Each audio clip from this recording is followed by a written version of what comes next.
Hi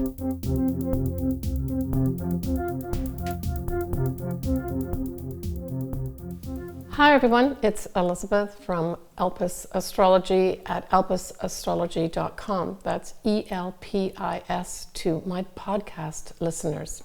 And I want to make a special welcome to them as well. All right, so this is the astrological forecast as I see it for April 2022. And this is an action-packed month with a Jupiter conjunct Neptune. We've got an eclipse happening this month as well. So I'm going to cover the introduction to start off with, and this will be at length. I'll go into the Jupiter-Neptune conjunction and what it means. And then towards the end of the video, I'm going to actually give each of you your sun signs and or ascendant and my take on the month of April for your sign by sign. And I'll put the timestamp in here for those that want to either come back for a second time or go straight to their forecast. So the main event of April 2022 really rests on two planets, and actually a third one, the luminary, which I'll discuss in a minute. So we're talking about Jupiter conjuncting Neptune on the 12th of April 2022 at 22 degrees of Pisces. And this is what we're looking at, this degree point. So check your chart to see if specifically you've got anything around, say, 21 to 23 degrees of Pisces, or the opposite sign, which of course is Virgo, so that's 21 to 23 degrees. It really is those, or are those degree points that will be most affected in terms of really getting some energy from this conjunction of Jupiter and Neptune.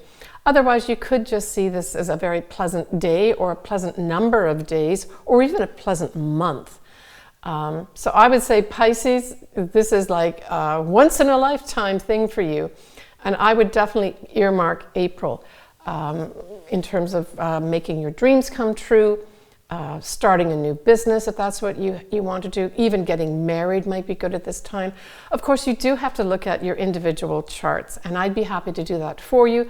All my services and connections to my website and to me are listed below.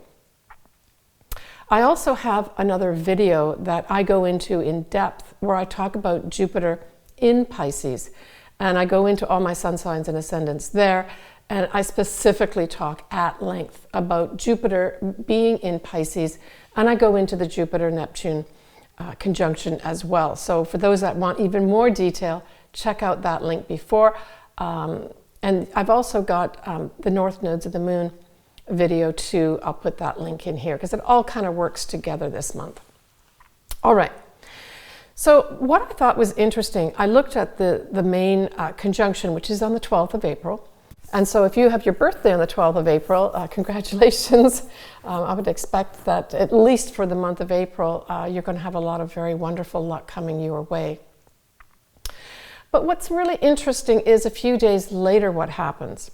So on the 12th of April, we have the moon will be ingressing into Virgo at 0 degrees of Virgo. It doesn't really make any connections with this conjunction of Jupiter and Neptune at this time.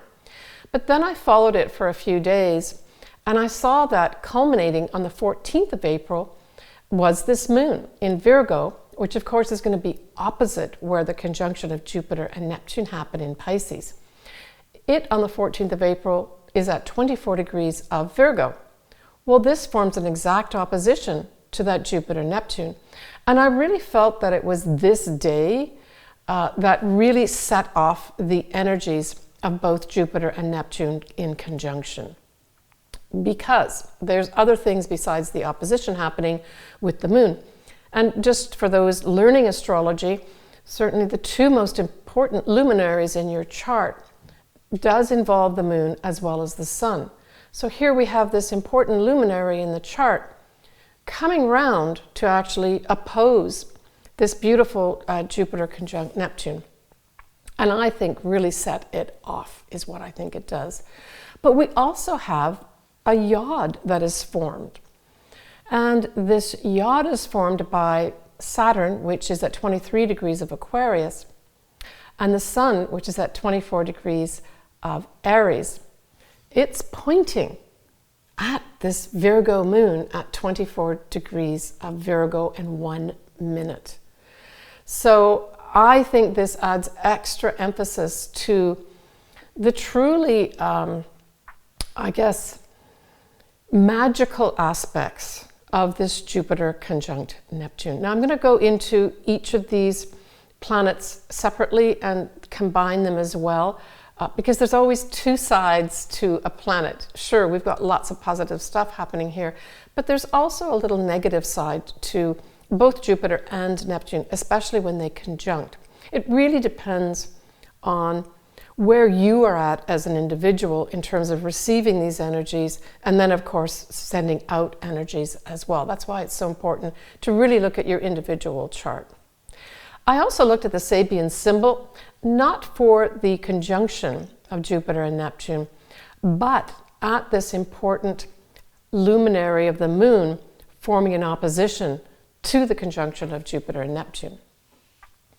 And so that Sabian symbol, you round up, of course, when you're looking at the degrees, and you round it up to 25 degrees of Virgo. And so the saying that goes with this degree point is a flag at half-mast in front of a public building. So this speaks to public recognition to an individual, or maybe individuals, who has given great public service. Now this could be a metaphorical picture, of course, where we just honor a person or people that have really given public service, or it could be that somebody passes on at this time and there's a great deal of service, a recognition for this person's service given at around this time. And again, I'm talking about the 14th of April, when the moon opposes the Jupiter conjunct Neptune. We also have at this time period of the Jupiter, Neptune, and the moon, we have Saturn is in conjunct, first of all, to Jupiter, and then to Neptune on that day, the 14th of April. And it also squares the north and south nodes of the moon. And of course, the north and south nodes of the moon really refers to our collective destiny at this point in time. An inconjunct of Saturn really says you can't really fit the pieces together. They're not fitting together properly. If you can just picture a puzzle and you don't have the right piece and you keep trying to put it in, but it's not going to work to put the picture together.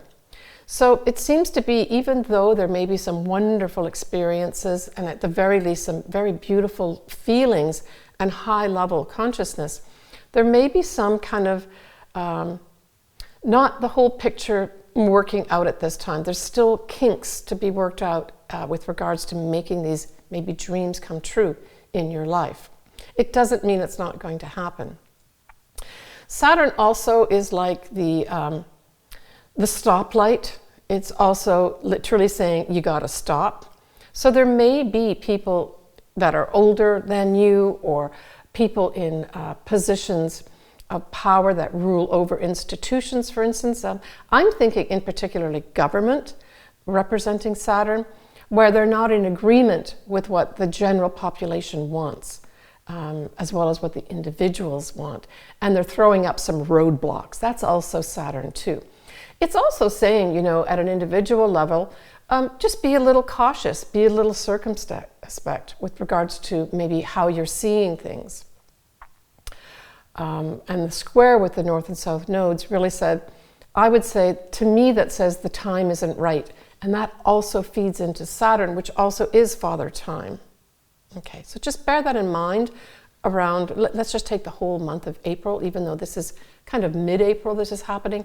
I would just earmark the whole month of April as to have some wonderful things potentially coming your way, especially if you come into the degree points that I spoke about. All right, let's go into these planets individually. And what I'm going to try to do is to at least synthesize the effects of these planets in a way that you can maybe better understand. And then, as I mentioned, I'll go into each of your individual signs later.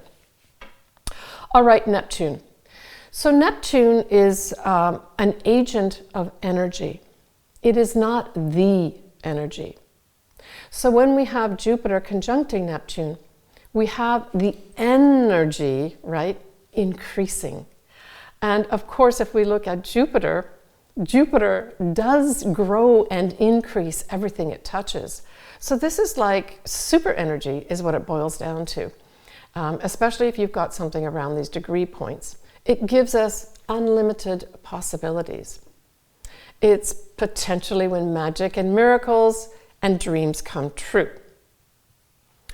But on the flip side of that, of course, there is this Neptune effect of illusion or rose-colored glasses, where everything seems rosy, everything seems beautiful, everything seems within reach. But in reality, there may be some illusion around this, and with Jupiter adding energy to that energy, it could be that we are not seeing things as they really are. And truly, we're not going to be seeing things truly as they are until we continue to go through 2022. But don't give up your dreams and don't give up on magic and miracles. It doesn't mean that won't come true. Now, the other thing from a mundane standpoint, if we push this out into the world, Neptune also rules the film industry, photographs, right? So there may be something that comes up that's important in that industry, or maybe even some new developments. I mean, Jupiter can add beneficial things there, so there might be some new things that come through that we've not discovered with regards to either processing film, making film, etc., that is important around this time, the month of April. It can also be a time of confusion and doubt. So I would say for those that are in that realm, with Jupiter coming in there, just adding a lot of benefits, a lot of happiness and a lot of positiveness, that's also Jupiter. Jupiter I always liken to Santa Claus. He just wants to give you gifts. But I also think that this is a positive energy. So for those that have been in a different world where there's been confusion or doubt, know that in April, certainly there can be energy in there that can lift you out of that. So allow those energies, or those people even, to come in that are more positive in your life to bring you up to a higher level and a more positive standpoint in your life. This Neptune also makes you highly sensitive. It's great for intuition and can be very psychic. So if you are already in that sort of realm of being sensitive, you're going to find that there's going to be big hits at this time. So your intuition's going to be on, and as I said, for those people that are open to that type of energy, this is going to be just pouring in at this time. And so I would say, at the very least, we should all be listening to our inner selves, right? You can always, connect with other people and get their views on things before you maybe take a big leap into something. But understand that we are going to be having these great intuitions where we just know, right? It's a very perceptive type of energy, and of course it's what's called source energy, or the universe, and for some people, God. So again, if you are open and sensitive to this type of energy, you literally could be getting major downloads from source, the universe, or God, where you're actually given information that's important for you and the conduct of your life. This is an upgrade for humanity at this time. This is a once-in-a-lifetime effect that's happening here for everybody on the earth right now. So if there was one area that I could encourage you as an individual, is to try to bring yourself up to a higher level of consciousness, to try to exist in the world of great compassion, forgiveness. And forgiveness doesn't mean that you forget things that someone has done to you. It just helps you step outside of that and not be engaged in that energy. I guess the easiest way to look at this would be something that most of us can do.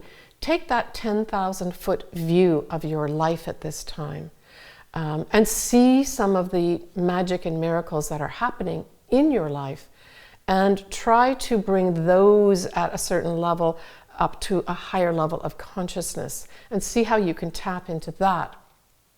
That, I think, would be the best way to use this energy if you really aren't sure how to use it. Now, you can go into sort of meditations. You could go into your regular yoga class, for instance, but maybe have an intention in that class that is at a higher level, where you really spend some time bringing yourself up to this higher level of consciousness. Maybe feeling great compassion for someone or something. If you can't hold on to that energy for a long length of time, that's okay. What we're trying to do is bring all of humankind up to a higher level, right? That's the main goal here, as I see it with this Jupiter conjunct Neptune. But as I said, for certain individuals, this is going to be a really magical time. And of course, Neptune also represents that high level of love, right? It's like true love. So there may be some people that have that come in for them, like out of the blue, something comes in that is your perfect mate. Again, you have to look at your individual charts.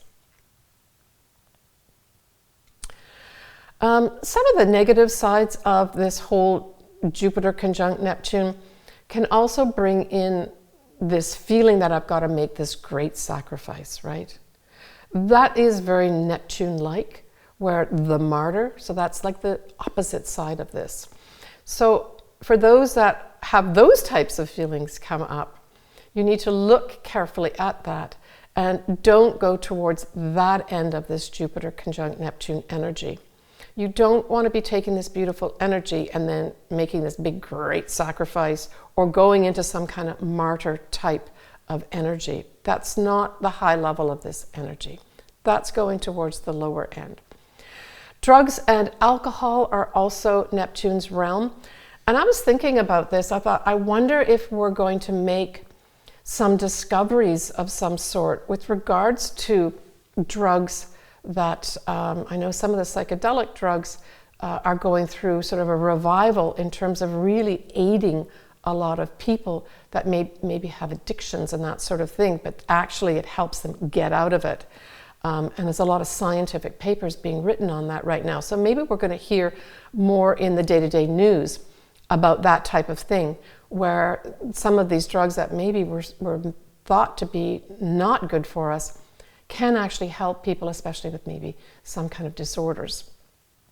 That would be inspirational. And certainly Neptune does give great inspiration. You really feel good. You really feel that you can reach for that dream and it's going to come true. So all these types of feelings are going to come up in a lot of us. Okay.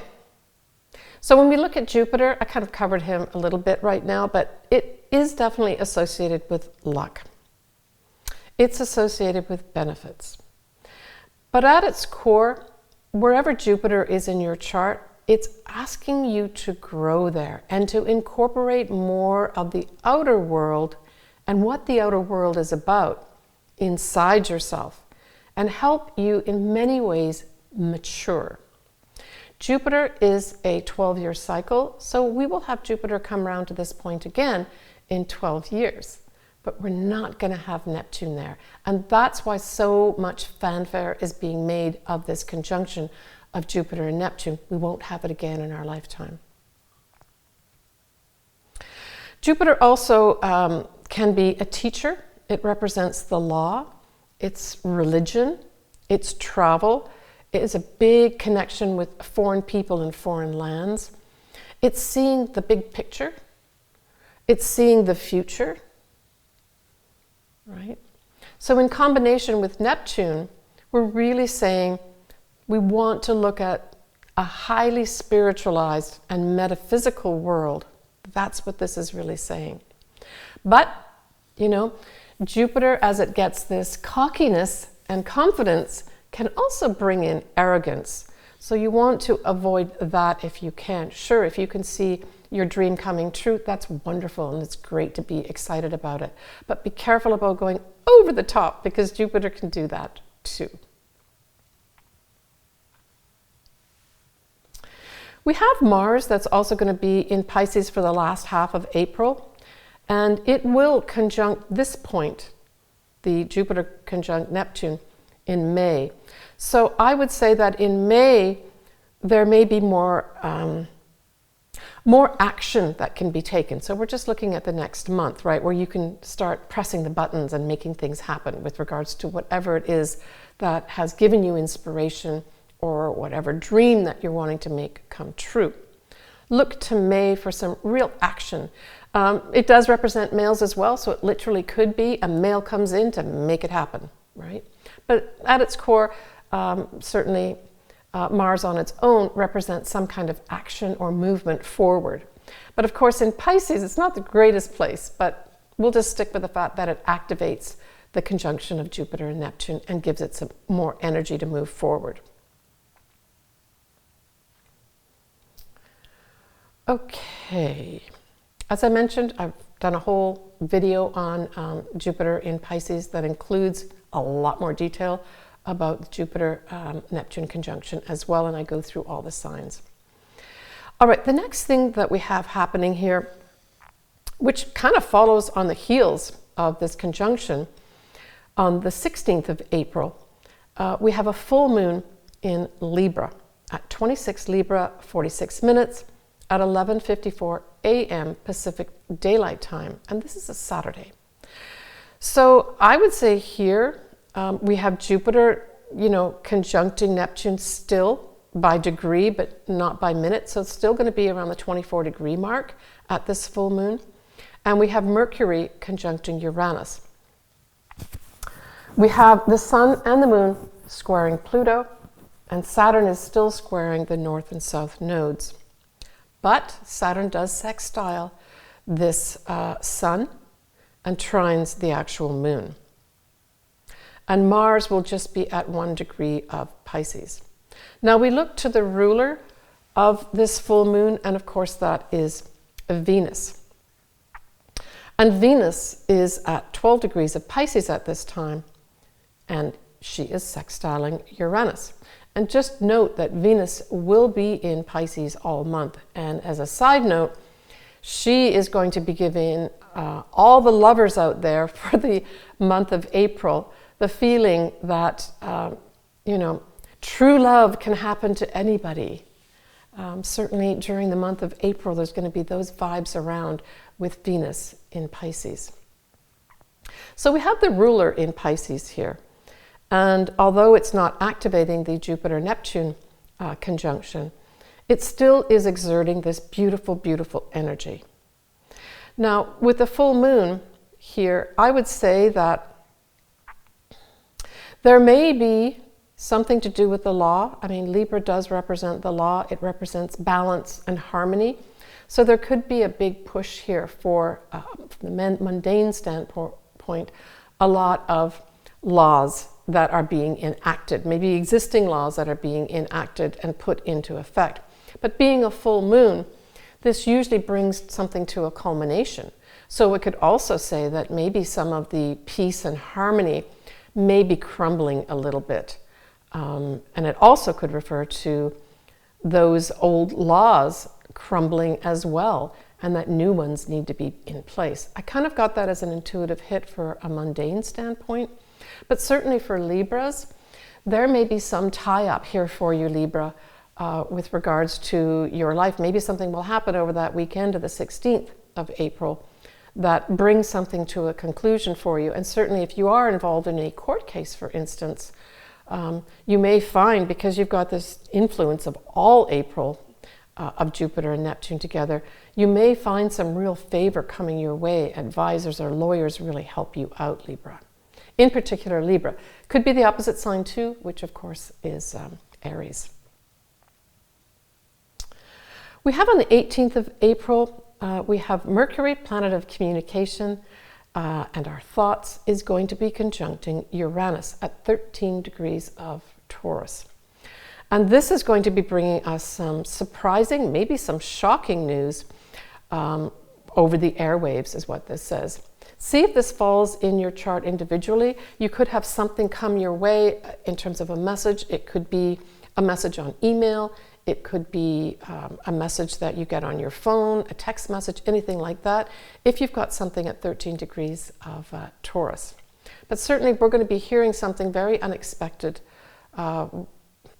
during this time of the 18th of April.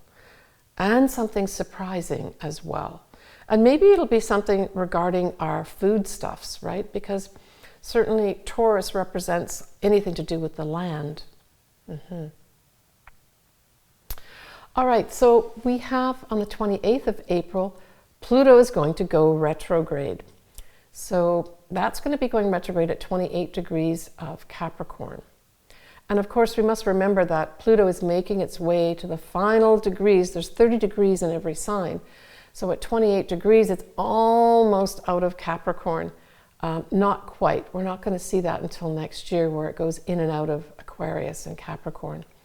So for Pluto to be going retrograde at this point, it kind of puts a stop in some respects on outward transformation, and it really more closely gives energy to inward transformation.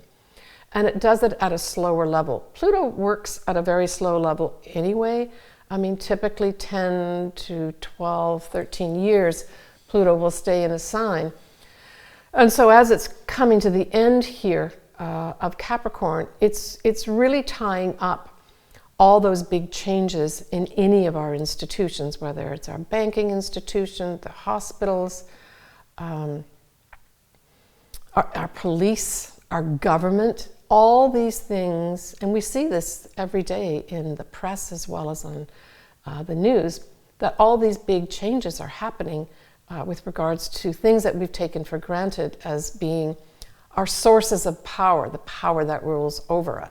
So this is really kind of putting, it's kind of taking some power away in some respects by going retrograde to those in power and asking for inward transformation, right? Now it'll be another few months before Pluto will go direct again, and I'll cover that when that happens as well. So now at the very end of the month, on the 30th of April, we have our eclipse, our first eclipse, and it's a new moon eclipse. I always like new moon eclipses, and it is in Taurus. So Taurus, this is also a big month for you as well, and your opposite sign, Scorpio, too. So this eclipse is at 10 degrees of Taurus, 28 minutes. As I mentioned, it's on the 30th of April at 1:29 p.m. Pacific Daylight Time. Now the ruler of this eclipse is Venus too. And Venus will be conjunct Jupiter at 27 degrees of Pisces. Well, this is just going to be increasing greatly our luck. We'll be lucky in love. It can also bring big money your way too. I mean, Jupiter is big benefits. It's called the greater benefic, and being conjunct Venus, which is the lesser benefic, this could, if you've got something, say, around 27 degrees of Pisces, you could have a windfall coming in. That, when I first put this down and looked at this, I said, I see a lot of people having windfalls, but it can also, for those looking for love, this could be Lady Luck coming to visit you in the love department too. A really good day for those folks that have something around 27 degrees Pisces specifically, but also the opposite sign, Virgo, 27 degrees Virgo. And of course, as I mentioned, Venus is the ruler of this eclipse, so it adds in an extra bit of benefit and sweetness. Jupiter together with Venus is increasing the sweetness level. So I guess on one level, just be careful not to eat too many sweets. You're going to be tempted to at this time, especially if you have something around the 27 degree mark of Pisces. All right. We have also at this eclipse, we have Mercury, importantly, now going into Gemini. And you may recall that the ruler of Gemini is Mercury. So this is a positive sign too with regards to communications, right? We will have Uranus conjuncting this moon a little bit later in the day. So Uranus is all about surprises, unexpected things. And you know, when I say surprises and unexpected things, I don't mean that it's going to be negative. It's only if you've got energy set up that way that it will be negative, where something comes from outside to surprise you. This could just be a very pleasant, emotional surprise. So Uranus will conjunct the moon at 8:29 p.m. Pacific Daylight Time. So later on in the evening, there may be, for some people, a very pleasant surprise of some sort that comes up. And it might be to do with money or love or something to do with your possessions. Maybe that piece of art that you wanted to buy so much, or the piece of beautiful furniture goes on sale, and you can purchase it. We will have Mars will be sextiling both this moon and sun, as well as Uranus. This is positive. This is Mars energy coming in to just zap this eclipse and make the newness more tangible. That's what this Mars will do. It gives energy to the eclipse. And because it actually sextiles Uranus as well, this could be unexpected happenings. Now, with a sextile, we're always looking at opportunities. It's not saying it's going to happen to you or you have to have it happen to you. It just says, here, would you like this opportunity? So for some folks, you may have opportunities coming your way that could earn you money, bring you love, bring you new possessions that you really want. Okay, so we talked about Venus being the ruler of this eclipse, but note on your calendar that the 6th or 7th of June, the ruler, Venus, will conjunct this degree point of 10 degrees, 28 minutes of Taurus, 6th or 7th of June. What does that mean? That means that this is going to be a very pleasant occurrence for those that have something around the 10-degree mark of Taurus, of this eclipse. Some new beginning that was started for you may have a lot more benefits and sweetness thrown your way around the 6th or 7th of June. Perhaps for those people that are looking for love, you make something more permanent or more official, say around the 6th or 7th of June. Or maybe that money that you saw coming your way around this eclipse, the end of April, tangibly comes in your bank account around the 6th or 7th of June. Okay. We will still have those Saturn in conjunct to Neptune at 24 degrees, and Saturn will be in Aquarius, and of course we'll have Neptune will be in Pisces. And then of course we still have the square to the north-south nodes. So this is really saying that in order to make this permanent, in order to make this a timely thing, we're going to have to consider thinking outside the box. That's how I saw this square. In order for you to get on that new destiny path of incorporating this dream of yours or this magical thing or miracles in your life, you're going to have to think outside that box. You can do it, but it's not going to be just a straightforward pressing a button for you.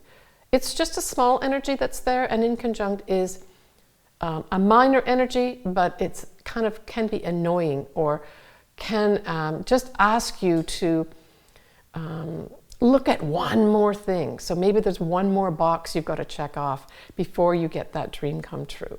That's kind of what that talks about. All right, so next I'm going to be going into each of your individual sun signs and or ascendants. And I'll go in order of the zodiac. For Sagittarius, this, Jupiter, first of all, rules your sign. So it's a positive thing from that standpoint. But of course, Neptune squares your sign. So I guess together they can negate anything really negative out of this situation. But this Jupiter conjunct Neptune is in your 4th house. And of course, the 4th house represents your home. So on a very superficial level, Sagittarius, this could have you buying your dream home, right? Now, the only awkward thing about this is that 4th house, this Jupiter Neptune, squares Sagittarius. So it may not be so straightforward. I would just say that if you are buying your dream home, that you do your diligence in terms of any money that's transacting between you and any of the different pieces that have to be put together. All contracts should be looked at very carefully. I'm not saying anything will go badly wrong, but with the square, it just means there's going to be some challenges. You may not just get something what you want instantly. And like I said, I would just say, make sure you check all the fine details if you are buying your dream home at this time. And certainly get the inspections done at a high level too. Just my opinion. Otherwise, this could be fabulous for you. Now, the fourth house also represents your mother and by extension, your family. So you could have your mother and your family be very, very beneficial for you at this time.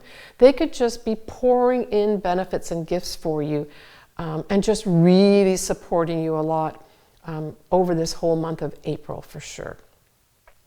So leverage that family to help you out. Maybe they're going to help you move into that new dream home, Sagittarius. All right, the full moon in Libra falls in your 11th house of friends, groups, and wishes. So here we look at friends, for some reason, may end up leaving your life, where your new friends start coming in, or groups that you belong to are just old news for you, and you just decide, you know, I don't really relate to this group, I don't really relate to these friends, and you decide that you're going to start something new here and leave the old friends and old groups behind. It could be too that maybe some of these friends are inharmonious with who you are, and you've just finally come to the conclusion at the full moon that you need to let them go. That's what I saw here. Now, this could also bring, in a positive way, a conclusion to this dream that you have, because the 11th house is, of course, your hopes and wishes too. So this full moon could be a positive culmination where you literally see, in tangible terms, a dream come true for yourself. Now, that's not going to be the case for all Sagittarians, but if I was picking a time, it would be April where that could happen. So put your best foot forward, Sagittarius. Always take the high road. With these squares, you've got to be careful about taking the high road, doing your due diligence with all the details. The new moon eclipse in Taurus falls in your 6th house, Sagittarius. So the 6th house refers to your health. It also refers to your either day-to-day habits, if you don't work, or your day-to-day job. And so this says a whole new job may come through for you, Sagittarius.